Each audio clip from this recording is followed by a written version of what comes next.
채널A의 아침을 여는 라디오쇼 정치 시그널, 저는 노은지입니다. 오늘 하루 가장 중요한 정치권 신호, 여기서 먼저 잡아드립니다. 오늘의 정치 속풀이는 독설도 품격 있게 날리시는 링위의 매너남 윤희석 전 국민의힘 선임대변인과 함께하고요. 어서 오세요. 네. 많이 쑥스러워하십니다. 합리적 중도 보수를 지향하는 순창설 씨의 대표 브레인 설주환 변호사도 나오셨습니다. 네, 안녕하십니까. 네, 두 분과 함께 시작을 해보겠습니다. 오늘의 첫 번째 이슈는 정청래 대표 얘기를 좀 해봐야 될 것 같은데요. 민주당 전당대회에서 61.74%의 득표율로 당선이 됐습니다. 박찬대 후보랑 뭐 처음부터 조금 이제 많이 격차가 나기는 했는데 최종 결론도 2배 가까이 차이가 났거든요. 그렇죠. 이 어떻게 해석을 해야 될까요? 표 차이도 표 차이인데요. 민주당 그 권리당원, 대의원, 국민여론 요 세 가지로 하잖아요. 그 세 가지 분포를 봐도 야, 이 정청래 후보 당선이 단순한 당선이 아니다 이런 생각이 들어요. 네. 양쪽 그러니까 대의원을 빼고 권리당원에서 거의 2대 1이었어요. 거의 2대 1. 그다음에 국민여론도 60이 넘고. 근데 대의원 15% 반영되는 대의원만 53대 47 정도 나왔더라고요. 박찬대 후보 이겼어요, 살짝. 그게 의원들한테는 박찬대 의원이 이겼다 이런 해석이 가능한 거죠? 그렇게 봐야 되겠죠. 그것도 그렇게 많이 못 이기고. 그러면 결론은 뭐냐면 원내는 박찬대 의원을 따르거나 결론은 이제 이재명 대통령 영향력이 있는 분들이 많은데 기층 당심은 그렇지가 않다는 걸 그대로 보여주는 자료잖아요. 이것이. 네. 예. 저희 당이야 그냥 당원, 뭐 민심 이렇게 하니까 뭐 그런 것까지 알기가 어려운데 민주당은 특이하게 하나가 더 들어가는 대의원 15%라는 것이 이런 것을 또 우리가 알게 해주는 거다. 그래서 이렇게 빨리 여권이 분열을 한 경우가 있었느냐 이런 차원에서 보면은 이재명 대통령은 진짜 대통령으로서 행정 수반으로서의 일만 하고 소위 말해서 민주당 내부에 있는 그 민주당 정신을 구현하고자 하는 일에는 정말 정청래 후보가 나서는 이런 이원적인 상황이 벌어질 느낌이 네. 아주 강하게 듭니다. 이게 뭐 균형 있는 의원 구조일지 좀 엇박자가 날지는 잘 모르겠는데 권리당원의 어떤 표 비율을 높여놓은 게 다 이재명 대표 당시에 그렇죠. 했던 거잖아요. 그렇죠. 근데 그런 룰도 박찬대 의원에게 간다기보다는 정청래 의원에게 좀 유리한 방향으로 작용한 걸 보면 이게 뭔가 좀 친명계 안에서도 소위 강성 지지층들은 뭔가 정청래 의원 같은 리더십을 원하는 게 있었다. 이건 어디서 그러니까 찾아야 되는 지금 거예요? 저는 예. 양당이 똑같이 지금 어떤 그 분위기는 흘러간다고 보여요. 네. 강성 권리당원, 그러니까 강성 권리당원, 강성 책임당원 이쪽으로 해가지고 그냥 구심점이 거기로 지금 형성이 되고 있거든요. 강성 당원 중심으로. 그렇죠. 강경 기류를 계속 해줄 수 있는 어떤 대표를 뽑고 싶어 한다는 것인데, 근데 이게 민주당은 괜찮을 수 있어요. 왜 그러냐면 일단 집권을 했고 선거를 이겼기 때문에 그렇게 하더라도 뭐 우리는 뭐 이 방향성이 맞다라고 생각할 거 아니에요. 그분들은. 네. 이렇게 했으니까 잘 됐다. 근데 약간 이제 이게 지나치면 분명히 저는 여론에 분명히 영향이 갈 거다 생각을 하고 중도층에서의 민심도 돌아설 것이다 생각을 해요. 근데 문제는 지금 민주당의 어떤 강성 지지층들이 바라는 것은 박찬대 의원과 정청래 후보가 의원이 제일 처음에 나왔을 때의 어떤 모습이 달랐잖아요. 네. 박찬대 의원 같은 경우는 조금 더 협치, 여당 대표로서의 어떤 통합 이런 것을 먼저 얘기를 했었지만 네. 정청래 대표는 출마를 하면서 그랬잖아요. 나는 협치할 생각이 없다. 뭐 당대표 되고 나서도 네. 내란 동조 세력과는 뭐 손잡지 않겠다. 사과하지 않는 이상 악수도 안 할 것이다. 이런 모습을 계속 보여주고 있거든요. 근데 진짜 민주당 강성 지지층은 그렇게 하기를 원해요. 그냥 민주당 마음대로 하길 원한다. 근데 이게 이제 저는 어저께 그 정청래 어떤 대표의 결과를 보고 야당 같은 여당 대표라는 느낌이거든요. 첨보는 장면이겠네요. 그렇죠. 그런 모습은. 이게 여당 대표는 기존에 예전 민주당을 생각해 보세요. 뭐 정세균 대표, 뭐 그 전에 뭐 이낙연 대표, 그 전에 무슨 뭐 다른 뭐 추미애 대표라든지. 예. 근데 추미애 대표 시절이 어땠어요? 오히려 윤석열 대통령을 키워줬어요. 야당의 어떤 정치적인 인사를 계속 키워주기만 했다면 갈등이 훨씬 더 많았었고. 네.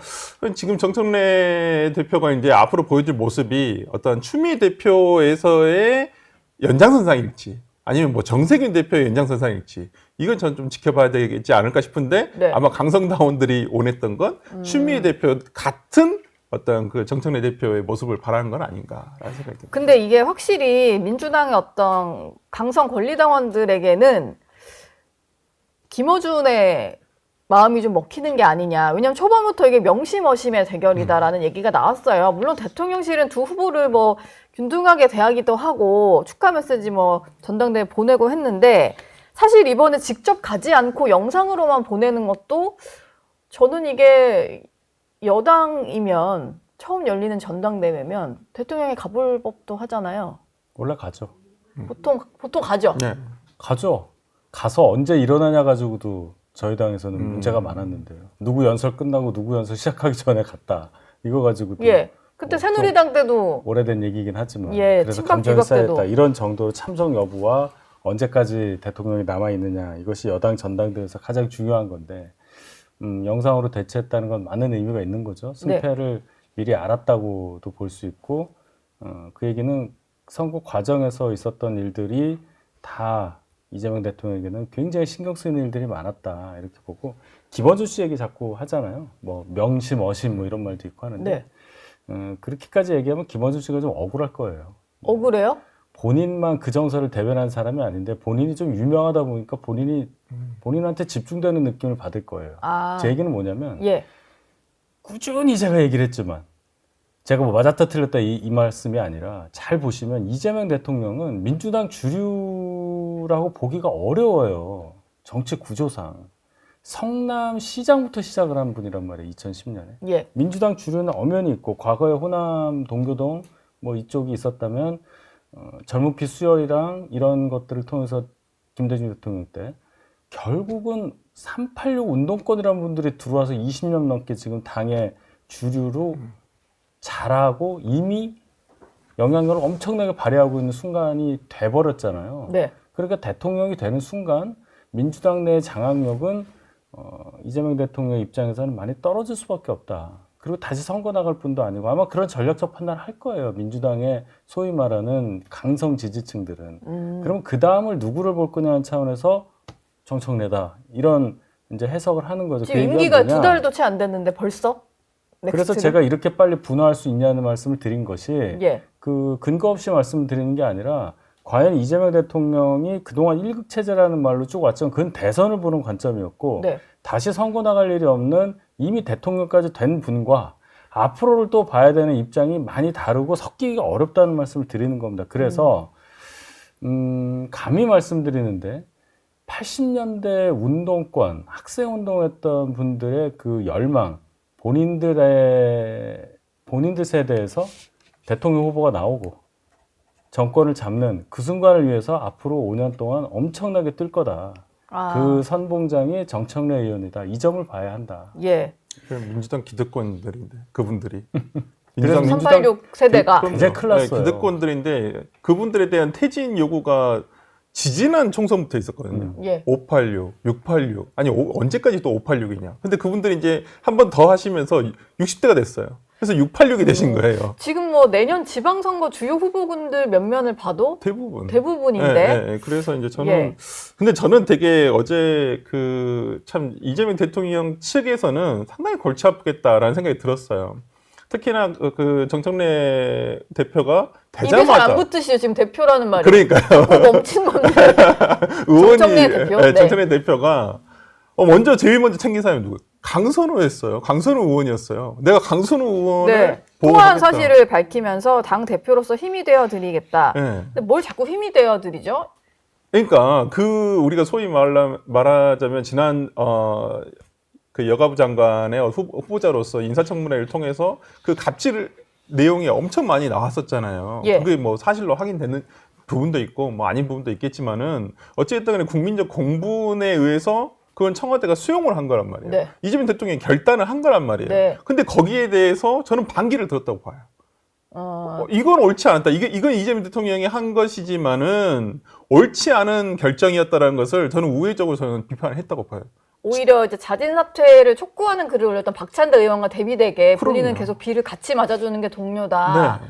뭐 그런 얘기를 하고 김어준 씨는 심지어 뭐 이렇게 사퇴할만 할 정도의 문제는 없었다 뭐 이런 얘기까지 그러니까요. 하는데 저는 어제 되자마자 각을 세우기 시작했다라고 보이고 강선우 의원과 통화한 것만으로도요. 그럼요. 저는 그 부분을 제일 먼저 나온 주제였잖아요. 예. 정청래 대표가 된 다음에 제일 먼저 나온 메시지가 강선우 의원에 대한 내용이었어요. 그렇다고 한다면 이건 이재명 대통령이 한 결정에 대해서 나는 그게 옳지 않다라고 본다라고 얘기를 한 것과 다름이 없거든요. 네. 박찬대 만약에 의원이 대표가 됐었으면 강선우 의원에 대해서 그렇게 했을까요? 그러니까요. 안 했을 거라고 보이거든요. 제가 봤을 때 그건 민심에 조금 어긋나는 거란 말이에요. 네. 근데 지금은 정청래 대표는 앞으로 갈 방향에 대해서 저는 분명하게 본인이 메시지를 내놨다고 생각합니다.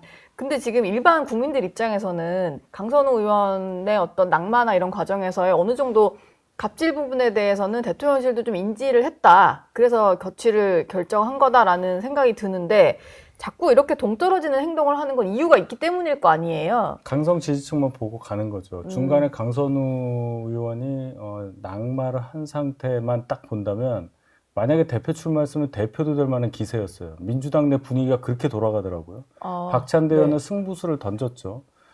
민심에 부합하는 결정을 대통령실이 내려달라. 본인이 용감하게 해서 뭔가 조치가 이루어지면 본인이 그래도 민심을 떠받드는 사람으로 자리매김해서 전혀 동떨어진 얘기한 정청래와 비교가 돼서 이 대표 선거에서 좀 앞설 수 있지 않냐는 계산을 했을 텐데 17분 만에 강선우 의원이 그냥 들이받아 버렸잖아요. 할게요. 그러면서 분위기가 묘하게 흐르더라고요. 결론은 못 뒤집었죠. 네. 결론 그대로 나온 거죠. 그럼 이제 민주당 분위기가 그렇게 가는 겁니다. 그러니까 강성 지지층이 원하는 것이 항상 보면은 당한 만큼 돌려주고 그동안 너무 참았다. 문재인 정부 때 너무 참아서 이렇게 됐는데 대선 윤석열 대통령 때요. 그대로 갖다 받쳐주고 이걸 반성해서 더 세게 나가자 막 이렇게 갈 거예요. 그럼 이럴 때 민심과 이게 맞겠느냐 이런 고민을 해보면 말씀하신 대로 민주당에서 586, 686 물러나란 말 한 지가 오래됐는데 이제 786 할 기세예요. 그러면 민주당이 점점 그렇게 가는 거 수구화되는 거예요. 수구가 보수의 전유물은 아니에요. 네. 수구화되는 과정에서 민주당이 어디로 갈 거냐. 이분들의 힘이 너무 세기 때문에 오히려 저희 입장에서는 제가 자위를 하는 건지는 몰라도 이미 저희 쪽의 수구 세력들은 국민적 지탄을 받아서 솔직히 껍데기만 남았다고 봅니다. 그런 차원에서 민주당 큰일 났다. 그런데 뭐 저희가 민주당 걱정할 처지는 아니고 예. 이런 과정이 그렇다는 말씀을 드리는 거예요. 예. 저는 뭐 양당 다 걱정할 처지가 돼서 걱정이 좀 되긴 되는데 말이 너무 세서요. 여야의 개념이 아니다 이런 말이 좀 나왔잖아요. 당장. 그러면서 또 하는 얘기가 본인이 뭐 헌법재판소법 일부 개정 법률안을 대표 발의하기도 했고 위헌정당 해산 심판을 국회 본회의 의결만으로 해서 좀 청구할 수 있도록 하는 뭐 이런 법안인데 당장 뭐 당이라도 없앨 기세이긴 해요. 그러니까 추진이 될 걸로 보시죠. 어떤 정치적인 상대방을 말살해야 한다라는 생각이 저변에 깔려 있다고 보이거든요. 예. 어떤 손을 잡고 어떤 대화의 테이블에서 같이 앉아서 어떤 상대방으로서 얘기를 해야 되는 상대방을 생각하지 않는다라는 게 가장 우려스러운 점인데 아마 정청래 대표가 굉장히 여우가입니다. 제가 봤을 때 여우과예요? 네, 여우가예요. 굉장히 겉으로는 그러니까 표면적으로 드러날 때 그러니까 카메라가 있다거나 어떤 대외적인 메시지가 나올 때는 굉장히 강하게 갈 거예요. 네. 근데 또 뒤로는 저는 또 어떤 대화의 상대방을 찾을 수도 있다. 이게 그러니까 되게 그 정청래 의원은 좋게 말하면 유연한 거예요. 좋게 말하면 유연한 거고 겉으로 그러니까 외강 내유의 어떤 스타일일 수도 있고요. 근데 여우같이 잘 할 수도 있다라고 생각을 하는데 이게 이제 본인의 뜻과는 다를 수가 있어요. 강성 지지층은 그런 게 아니거든요. 과거에 어떤 그 소위 말하는 개딸들이라고 하는 분들을 더불어민주당 당사 2층에 당원존이 있습니다. 네. 그분들 모여가지고 할 때 보면 문재인 대통령도 그냥 엄청나게 비판을 해요. 오히려 진짜 입에 담을 수 없을 만큼의 어떤 내용을 담으면서 네. 그분들은 그래요. 근데 지금 정청래 대표가 예를 들어서 문재인 대통령도 예방해야 되지 않겠습니까? 전 대통령도 해야죠. 하겠다면 그걸 가지고도 뭐라 할 분들이 굉장히 많다는 거예요. 그거 할지 말지도 저는 그것도 봐야 될 문제라고 생각하거든요. 그렇다고 한다면 예. 정청래 의원이 과연 강성 지지층의 어떤 요구를 본인의 어떤 발판이잖아요. 당대표의 발판인데 그것을 그냥 외면할 수 있을까? 그냥 어느 정도 들어주면서 갈 수는 있겠지만은 그걸 들어주다 보면 중도층에서의 민심은 왜 저러지? 왜 여당에 왜 저러지? 약간 이런 생각할 수도 있고 그게 지금 이재명 대통령실과 엇박자가 날 수 있는 확률은 굉장히 높다라는 거예요. 네. 그러니까 지금 정청래 대표가 되자마자 한 것들이 뭐예요? 뭐 사법개혁, 뭐 검찰개혁, 뭐 이런 TF를 계속 해가지고 뭐 추석 전에 끝내겠다는 거잖아요. 예. 근데 속도가 중요한 게 아니에요, 지금은. 오히려 여당 입장에서는 지난 검수완박을 통해서도 실패 사례가 생겼잖아요. 네. 그렇다고 한다면 어떤 속도보다는 방향을 정확하게 정해 놓고, 그 다음에 이제는 무조건 한다. 라가 아니라 속전속결로 할 게 아니라 어떤 보완점이라든지 미비점이 있는지 이런 걸 다 살펴보고 해야 되는데 지금 정청래 대표가 하는 것은 그러면 추석 전까지 못 하게 되면요. 그때는 어떻게 할 거예요? 추석 얼마 남지도 않은데. 당원의 저항에 부딪히겠죠. 네, 저는 그런 부분들이 분명히 대통령실로 하여금 네. 부담감을 줄 수밖에 없는 거예요. 여러모로 뭐 일단 휴가 중인 대통령인데 통화는 한 것 같더라고요. 정청래 대표와. 여러 생각이 있지 않을까 싶네요. 오늘 있을 것 같은 윤석열 전 대통령 체포영장 집행 시도에 대한 얘기도 좀 해보겠습니다.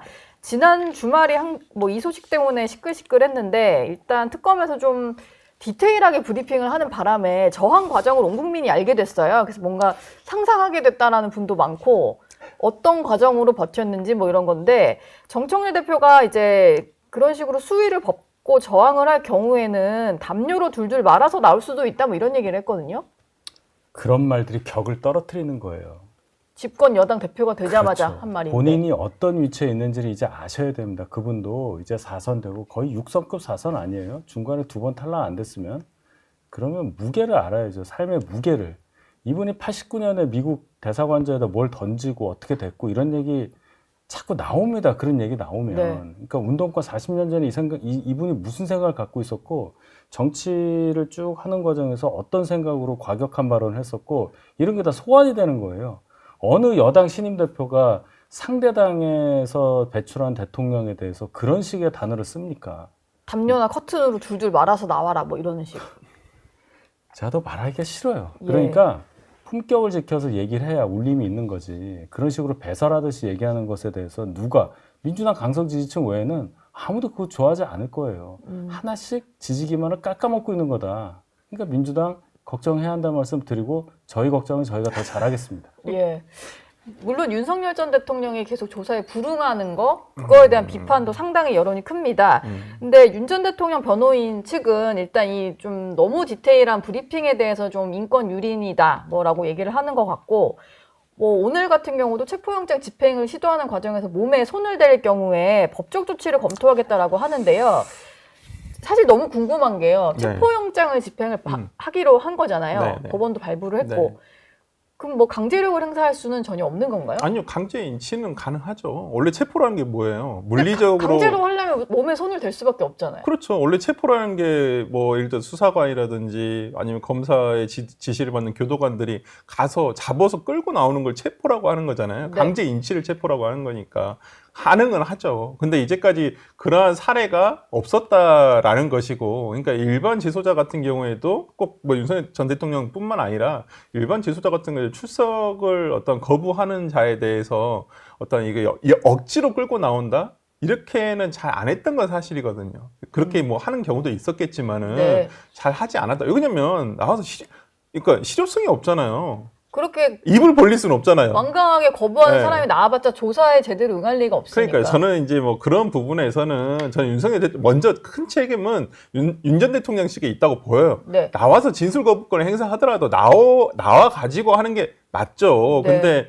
본인도 특검을 해봤었고 검찰총장 출신이잖아요. 그렇다고 네. 한다면 피의자의 방어권을 충분히 보장을 받되 그건 조사실에서 방어권을 행사하면 되는 거 아니겠습니까? 무조건 출석 거부를 통해서 이런 내용이 나오면 어차피 그렇다고 해도 본인한테 더 불리하다고 저 보이거든요. 예. 여론이나 이런 것들은. 네. 물론 지금의 어떤 그 법 체계가 형사소송법 체계가 피의자 신문조서에 대해서 그냥 부정을 그 재판 가가지고 부인을 해버리면 아무 증거 능력이 없는 그냥 종이 쪼가리에 불과합니다. 그렇기 때문에 그걸 충분히 알고 계신다고 한다면 저는 차라리 출석을 해서 그냥 진술 거부권을 행사하더라도 네. 이런 모습이 계속 어떤 그 지금 특검에서 일부러 흘리고 있는 거잖아요. 저는 그것도 문제는 있다고 보여요. 분명히 네. 예. 이런 것까지 디테일하게 여러 언론에 나오게끔 하는 것은 솔직히 아니잖아요. 예. 저도 이 부분은 좀 과했다고 보지만은 어찌됐든 간에 지금의 현재 상황으로 봤을 때는 윤 전 대통령한테 여론이 그렇게 좋지만은 않으리라고 보고 저는